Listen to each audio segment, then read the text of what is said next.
Bismillahirrahmanirrahim. Assalamualaikum warahmatullahi wabarakatuh. Halo rekan-rekan semua, kembali lagi dengan channel Nusanogi. Baik, di kesempatan kali ini kami kembali akan berbagi informasi terkait dengan seleksi CSN di tahun 2022 khusus untuk P3K Guru dan P3K Non Guru mengenai syarat honorer agar bisa ikut seleksi CSN di tahun 2022 ini Bapak Ibu. Oleh karena itu, silakan simak videonya sampai selesai untuk mendapatkan informasi selengkapnya yang akan kami sampaikan. Namun seperti biasa, kami ingatkan kembali bagi rekan-rekan yang baru pertama kali menemukan channel ini, jangan lupa untuk tekan tombol subscribe-nya dan aktifkan lonceng notifikasinya agar siap kami mengupdate informasi-informasi terbaru seputar rekrutmen CSN di tahun 2022 rekan-rekan yang pertama kali mendapatkan notifikasinya. Oke, terima kasih Bapak Ibu. Baik, langsung saja kita ke P3K Guru pertama Bapak Ibu ya. Untuk syarat ataupun ketentuan pelamar agar bisa ikut seleksi P3K di tahun 2022. Tentunya P3K Guru sering kita bahas ya Bapak Ibu, dimana untuk P3K Guru sendiri itu aturan ataupun regulasi untuk pengadaan ASN P3K tahun 2022 sudah diterbitkan ke Menpan RB melalui peraturan Menpan RB nomor 20 tahun 2022, dimana di pasal 4 yaitu di bab 2 kategori dan persyaratan pelamar itu menjelaskan bahwasanya untuk di tahun 2022 ini ada dua kategori pelamar, yaitu prioritas dan umum, dimana penjelasan lebih detailnya itu di pasal 5 mengenai pelamar prioritas ini ada 3, yaitu prioritas 1, 2, 3, dimana untuk prioritas 1 itu adalah guru-guru yang sudah mengikuti seleksi P3K 2021 yang sudah lulus PG namun tidak mendapatkan formasi di tahun 2021, baik itu THK 2, guru non ASN, lulusan PPG dan guru swasta. Kemudian untuk pelamar prioritas kedua adalah merupakan THK 2 yang belum ikut seleksi P3K 2021 ataupun yang tidak lulus seleksi P3K 2021. Dan selanjutnya ada prioritas ketiga, itu adalah guru non ASN sekolah negeri yang terdaftar Dapodik. Ya, di sini wajib terdaftar Dapodik, memiliki masa kerja paling rendah 3 tahun. Sedangkan penjelasan selanjutnya itu di pasal 6 mengenai pelamar umum, mana jelaskan di pelamar umum ini adalah lulusan PPG yang terdaftar pada database kelulusan PPG di Kementerian Pendidikan Kebudayaan Riset dan Teknologi. Dan kemudian yang kedua adalah pelamar yang terdaftar Dapodik, yaitu guru swasta juga bisa mengikutinya. Nah, kalau dari kita lihat peraturan yang sudah diterbitkan oleh Permenpan RB 20 tahun 2022 ini untuk kategori dan persyaratan pelamar bagi honorer yang bisa ikut seleksi P3K Guru di tahun 2022 itu kita perhatikan ya Bapak Ibu, itu wajib terdaftar di Dapodik.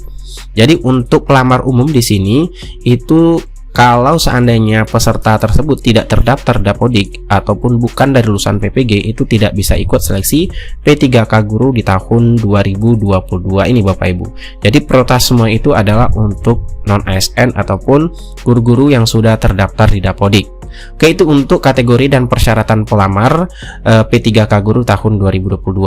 Kemudian kita lihat untuk P3K Kesehatan. Nah, untuk P3K Kesehatan sendiri ini kita dapatkan penjelasan dari Kementerian Kesehatan pada saat raker dengan DPR RI Bapak Ibu, yang menjelaskan untuk prioritas rekrutmen ASN untuk P3K Kesehatan di tahun 2022 ini ada beberapa kriteria tenaga kesehatan non ASN untuk diprioritaskan mengikuti seleksi ASN di tahun 2022. Yang mana di sini ada penjelasannya. Yang pertama itu termasuk dalam 30 jenis jabatan fungsional kesehatan sesuai dengan Perpres 38 tahun 2020. Kemudian yang kedua adalah latar belakang pendidikan itu minimal D3 kesehatan, dan kemudian sudah terdata dalam SI-DMK per 1 April 2022. Jadi di sini untuk kesehatan itu menggunakan database juga Bapak Ibu, yaitu melalui data SI-SDMK. Kalau tadi guru itu melalui Dapodik, sedangkan untuk kesehatan adalah SI-SDMK Bapak Ibu. Nah, kemudian juga nanti P3K Kesehatan ini memiliki STR aktif untuk jenis jabatan fungsional sesuai dengan Kemenpan RB 980 tahun 2021 dan SIP untuk yang bekerja di Fasiankes. Dan yang kelima, untuk menjadi prioritas P3K Kesehatan yang honorernya adalah merupakan tenaga kesehatan non ASN. Jadi di sini pastikan untuk P3K Kesehatan ini itu diprioritaskan atau diutamakan untuk yang non ASN terlebih dahulu agar bisa mengikuti seleksi P3K di tahun 2022. Kemudian yang keenam di sini ada diusulkan oleh pemerintah daerah. Nah, berikut penjelasan resmi dari Kementerian Kesehatan terkait dengan kategori prioritas non-ASN untuk rekrutmen P3K kesehatan. Silakan disimak Bapak Ibu. Berikut adalah kriteria tenaga kesehatan non-ASN yang menjadi prioritas pengangkatan P3K tahun 2022, yaitu termasuk dalam 30 jenis jakfung kesehatan, latar belakang pendidikan minimal D3 kesehatan, sudah terdata di dalam SI SDMK per 1 April 2022, dan kami sudah bersurat juga ke seluruh Pemda untuk segera mengisi data SI SDMK, memiliki STR aktif untuk jenis jakfung sesuai Kemenpan RB 980/2021 dan SIP atau surat izin praktek untuk yang bekerja di Fasjankes. Merupakan tenaga kesehatan non-ASN dan diusulkan oleh pemerintah daerah. Oke Bapak Ibu, itulah untuk yang P3K kesehatan terkait dengan kriteria ataupun kategori yang mengikuti seleksi P3K di tahun 2022. Sedangkan untuk P3K teknis, nah kita lihat beberapa hari yang lalu Bapak Ibu ya di sosialisasi pendataan ASN untuk jabatan fungsional yang lainnya, teknis dan lain sebagainya, itu ketentuannya memang belum ada Bapak Ibu ya. Dimana untuk P3K guru kan sudah selesai, yaitu Permenpan RB 20/2022, sedangkan nanti untuk kesehatan juga akan ada keluar Kemenpan RB, keputusan Menpan RB-nya terkait dengan afirmasi ya, juga akan diberikan afirmasi untuk P3K kesehatan. Dan untuk P3K teknis sendiri itu belum ada Bapak Ibu, tentunya kita menunggu aturan ataupun regulasi resminya.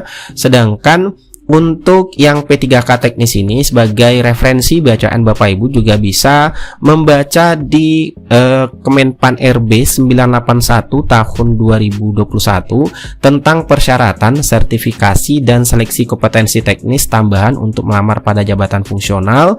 Kemudian juga di Permenpan RB nomor 29 tahun 2021 untuk melihat ketentuan syarat pelamar yang bisa mengikuti seleksi P3K. Ini sebagai referensi kita Bapak Ibu, tentunya nanti akan ada peraturan di tahun 2022. Dan untuk lebih jelasnya kita langsung saja buka ke Menpan RB ataupun Permenpan RB-nya Bapak Ibu. Nah, ini adalah Permenpan RB nomor 29 tahun 2021 untuk P3K jabatan fungsional selain guru ya. Mana di sini ada ketentuan persyaratan pelamar. Ini tentunya adalah di pasal 4 ini jelaskan untuk ketentuan secara umumnya Bapak Ibu ya. Yang terpenting di sini nanti kualifikasi pendidikan sesuai dengan persyaratan jabatan tertulis di tahun 2021 kemarin.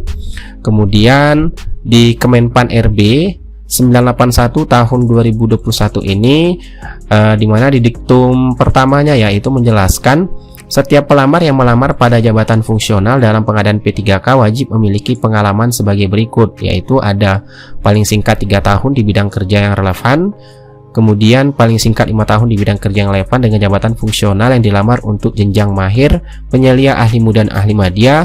Yang tadi untuk N3 tahun itu untuk jabatan fungsional yang dilamar untuk jenjang pemula, terampil dan ahli pertama. Dan untuk lebih jelasnya nanti Bapak Ibu kami akan sematkan link untuk mendownload Permenpan RB dan juga Kemenpan RB ini untuk P3K non guru selain kesehatan dan guru tadi Bapak Ibu ya, sebagai bahan referensi sambil menunggu ketentuan yang akan diberikan Panselnas untuk di tahun 2022 Bapak Ibu. Oke, itu informasi singkat yang dapat kami bagikan kepada rekan-rekan semua terkait dengan ketentuan persyaratan pelamar bagi tenaga honorer yang bisa mengikuti seleksi CASN di tahun 2022 terkhusus untuk seleksi P3K. Semoga bermanfaat. Assalamualaikum warahmatullahi wabarakatuh.